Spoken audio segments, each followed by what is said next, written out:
जय हिंद मित्रों। कई लोगों का बहुत सारा सवाल आ रहा है सर, जो भर्ती आने वाला था सर पुलिस कांस्टेबल का, यूपीएसआई का, उसके बारे में कोई नोटिफिकेशन या कोई जानकारी या एज रिलैक्सेशन के बारे में क्या है। तो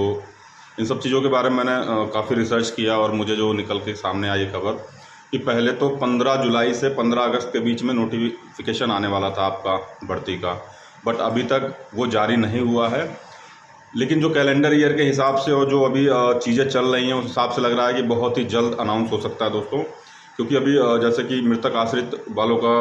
जो भर्ती प्रक्रिया थी उसमें दौड़ वगैरह हो रहा है। इसके बाद दूसरा जो टेंडर जारी हुआ है मित्रों, वो हुआ है आपका जो खेल कूद से जुड़े लोग हैं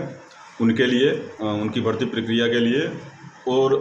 साथ ही साथ रेडियो ऑपरेटर वाला भी टेंडर जल्दी जारी होने वाला है। और साथ ही मैं बताना चाहता हूँ दोस्तों कि जो इसके बारे में खबर निकल के आई है फ़िलहाल, वो आपका ये है कि लगभग 3300 जो एक अनुमान लगाया जा रहा है कि यूपीएसआई की भर्ती जो अभी आपका पुलिस कांस्टेबल का और जो भर्ती प्रक्रिया निकलने वाली है, इसमें आपका 2023 वाले में 3300 लगभग पद आपका यूपीएसआई का हो सकता है, जो अभी तक खबर निकल के आ रहा है।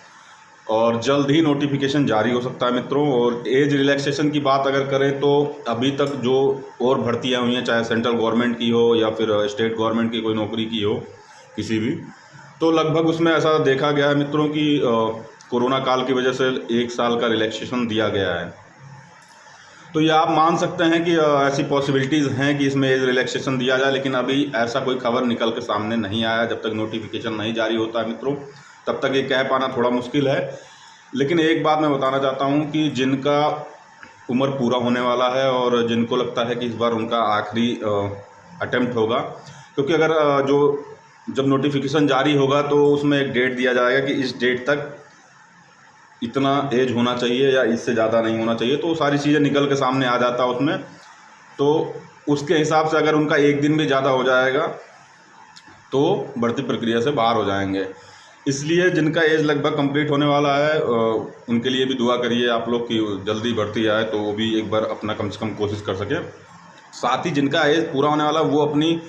पूरी मेहनत लगा दें, जान लगा दें कि एक सीट उन्हें रिज़र्व करना है, क्योंकि इसके बाद उनको मौका शायद नहीं मिलने वाला है। और शायद बहुत लोगों का सपना होता है पुलिस में आना, और उनका सपना ना पूरा हो तो जाहिर सी बात, हमारे कुछ सपने होते हैं और जीवन एक मिला हुआ है, इसी जीवन में उस सपने को पूरा करना है,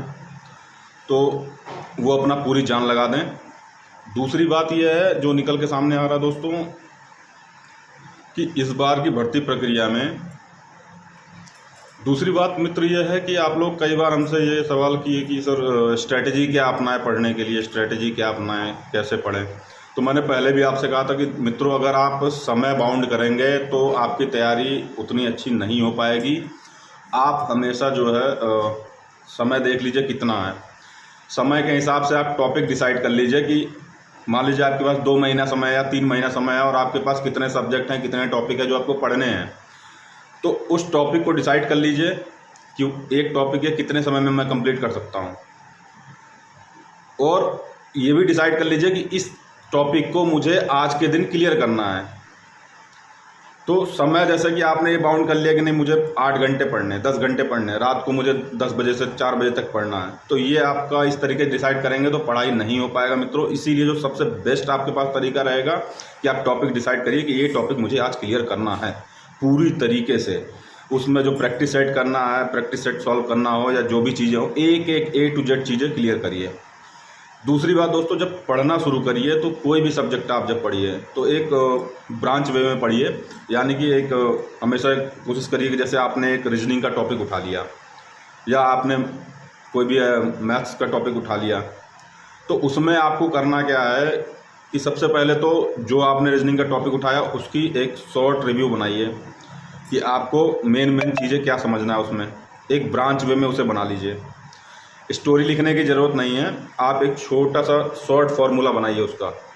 एक ब्रांच वे में कि उसमें क्या क्या टॉपिक कवर करना है, क्या क्या चीज़ें उसमें इंपॉर्टेंट है। उससे आपको बहुत फ़ायदा मिलेगा जब आप रिवीजन करोगे। जब आप पढ़ते समय ये ज़रूर बनाना, रिवीजन करते समय आपको पूरी टॉपिक पूरी तरीके से पढ़ना नहीं पड़ेगा, फिर आपको केवल वो देखोगे और पूरी टॉपिक आपकी क्लियर हो जाएगी। तो सिस्टमेटिक वे में पढ़िए, जो टॉपिक डिसाइड करिए कि आज ये ख़त्म करना, उसे ख़त्म करिए किसी भी हालात में। अगर आपने सोचा नहीं टाइमिंग, तो टाइमिंग का कुछ पता नहीं दोस्तों। आज मान लीजिए कि आपने डिसाइड किया 10 से मुझे 4 बजे तक पढ़ना है, रात को कोई ऐसी बात हो जाए, घटना हो जाए, कुछ भी ऐसा हो जाए, या आपकी तबीयत ख़राब हो जाए, तो आप टाइम बाउंड करके नहीं पढ़ पाओगे। आपको जब समय मिले आप टॉपिक डिसाइड करिए, आप कहिए आज मुझे 24 घंटे में ख़त्म करना है, फिर वो 24 घंटे में कौन सा समय है ये पता नहीं।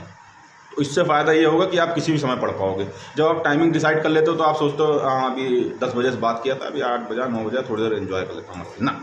ये नहीं करना दोस्तों। आप डिसाइड करिए कि ये टॉपिक आज मुझे ख़त्म करना है, ख़त्म करने के बाद आपको जो करना हो करिए।